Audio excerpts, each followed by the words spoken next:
Hey everyone, welcome back to the channel. In today's video, I'm going to show you how to turn off voicemail on iPhone. Hey everyone, welcome back to the channel. So, if you no longer want to use voicemail on your iPhone, maybe you are traveling, switching phones, or just don't want people leaving messages, you can disable it. And in this video, I'll show you how to do it in few simple steps. So with that, let's start with the option 1, that is to forward calls to another number. So instead of turning voicemail off completely, you can forward call to another number. This is useful if you are traveling and want calls to go to a different phone.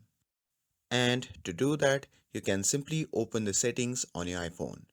Once you have opened the settings, simply scroll down and tap on apps. And now in the app section, simply scroll down through the apps and tap on phone. And now in this section, you can simply select call forwarding and toggle it on. And you can also enter the number you want calls to be forwarded to. This way, instead of going to voicemail, your calls will be directed elsewhere. And with that, let's move forward to the option 2, that is to disable voicemail using a code. So if you want to completely turn off voicemail on your phone, you can follow these steps. Open the phone app and tap on keypad.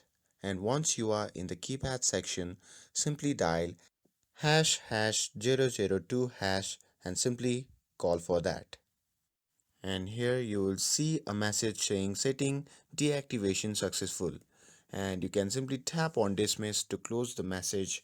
And at this point, voicemail should be disabled. You can test it by having someone call your number to confirm they can't leave a message. And that's it. Hope this helps. If you have a question, you can drop them in the comments. And don't forget to subscribe for more tips. And I'll catch you in the next video.